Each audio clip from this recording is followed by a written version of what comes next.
Oke, Assalamualaikum warahmatullahi wabarakatuh. Waalaikumsalam. Perkenalkan, nama saya Linda Mulyasaro, calon guru penggerak angkatan 9 dari Kabupaten Brebes, tepatnya dari SMK Negeri 2 Songgom.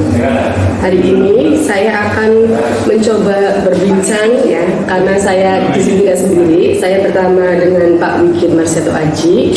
Beliau adalah Kepala Sekolah SMK Negeri 2 Songgom. Kali ini saya akan berbincang-bincang dengan beliau dengan pembahasan tentang pengambilan keputusan berdasarkan kebajikan yang benar. Assalamualaikum Pak Wikid. Waalaikumsalam. Gimana kabarnya Pak? Alhamdulillah. Alhamdulillah ya.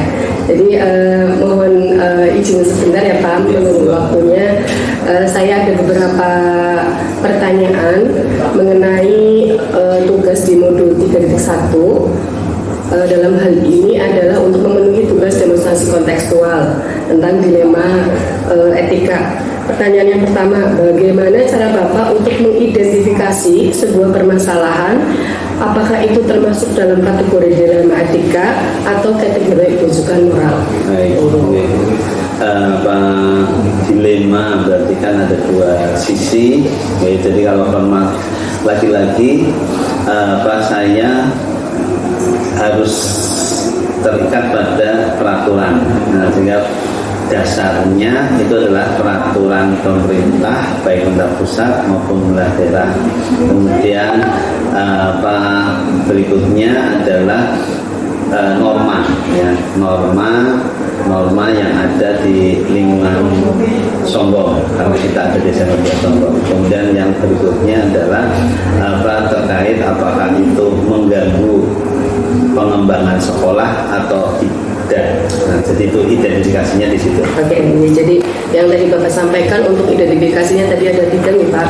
Untuk peraturan baik yang berasal dari pusat maupun dari daerah, kemudian norma, kemudian yang ketiga adalah hal itu mengganggu atau tidak.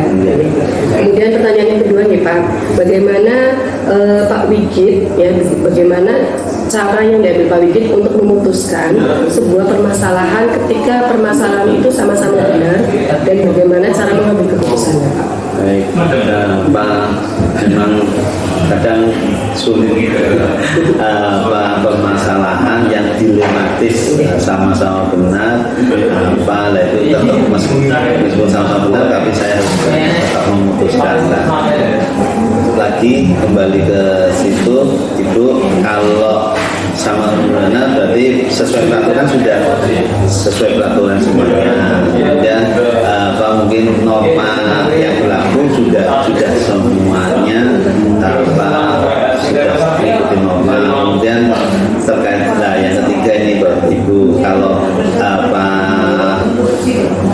permasalahan itu mengganggu kelancaran sekolah, nah itu yang harus kita selesaikan. Jadi biasanya kalau dilematis itu sesuai peraturan itu nggak ada masalah, tapi biasanya yang pengembangan sekolah, biasanya kalau pengembangan sekolah itu terganggu, maka itu yang harus diselesaikan masalahnya.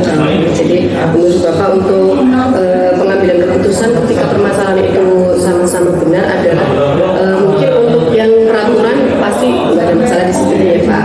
Untuk norma juga nggak ada masalah. Tapi lebih fokuskan ke gimana masalah itu mengganggu keberlangsungan pembelajaran. Terima kasih Bapak. Kemudian yang ketiga nih Pak, selama ini Bapak Wikid itu prosedur seperti apa sih Pak, atau langkah-langkah seperti apa yang digunakan dalam menyelesaikan masalah tersebut?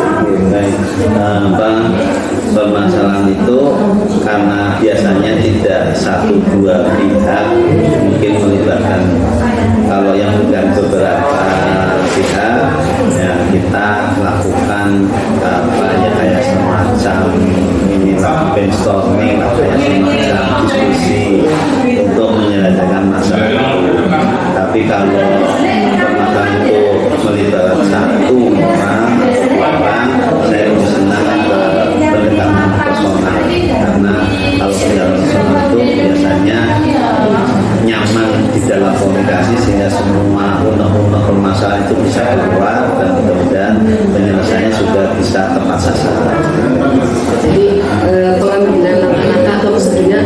tergantung dari keterlibatan orang ini Pak. Kalau misalkan secara kelompok dan jadi katakan seperti itu mungkin bisa didiskusikan. Tapi kalau misalkan secara individu, otomatis penyelesaiannya secara personal. Dan saya Oke, pertanyaan selanjutnya, dari cara-cara tersebut, adakah cara yang paling efektif yang menurut Pak Wiki bisa digunakan untuk menyelesaikan sebuah kasus?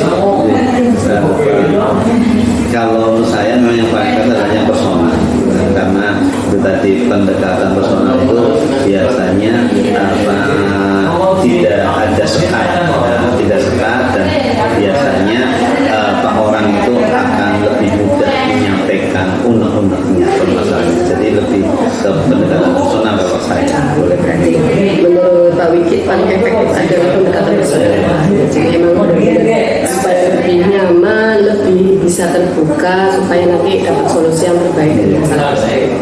Kemudian hal apa saja yang selama ini mungkin Bapak alami, suatu tantangan tertentu atau tantangan tersendiri dalam menyelesaikan kasus-kasus tersebut? Mungkin ada satu hal atau satu kasus yang sudah dibacakan, seperti apa tantangannya? Terima kasih. Selama ini sebenarnya tidak ada yang sulit. Hanya yang mungkin menjadi mungkin dianggap sulit itu kalau membangun pemahaman. Jadi kalau yang bermasalah itu tidak mau memahami hal-hal tentang kebijakan sekolah, itu menjadi sulit. Tapi kalau yang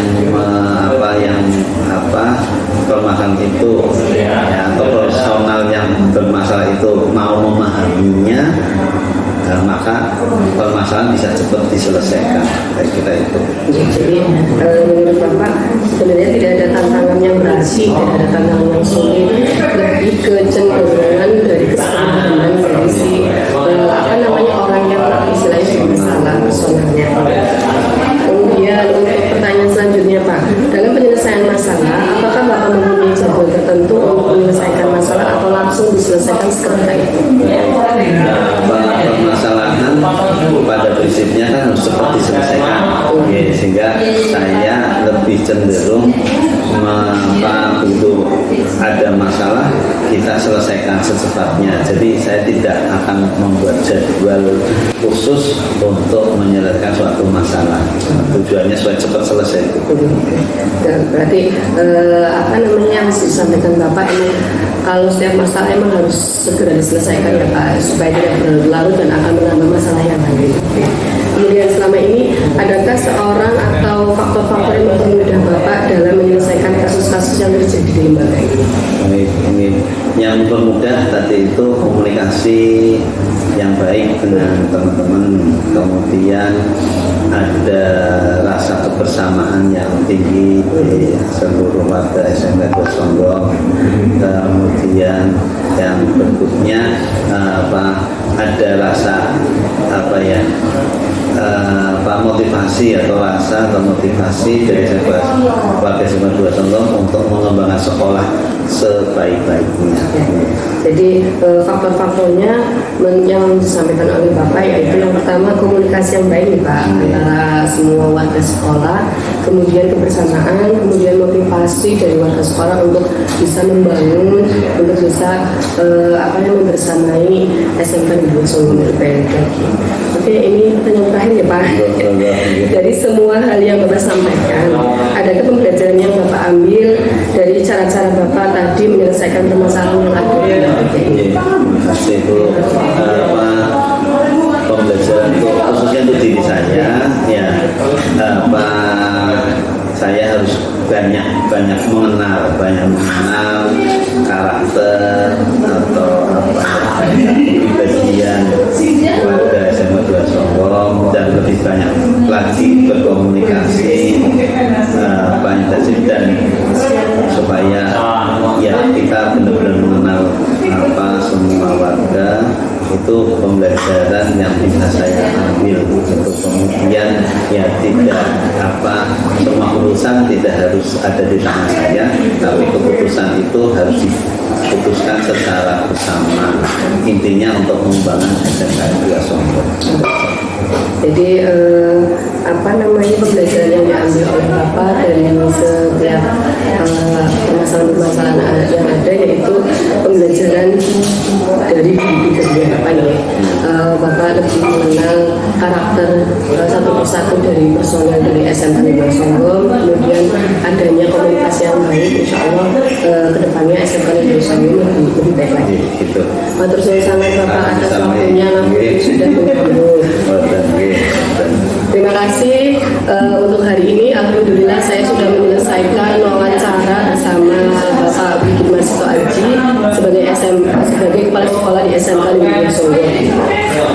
Pembelajaran yang dapat kita ambil adalah setiap orang pasti memiliki kesalahan maupun permasalahan, dan sebaik-baiknya manusia adalah yang mau mengakui kesalahannya dan dapat memperbaikinya.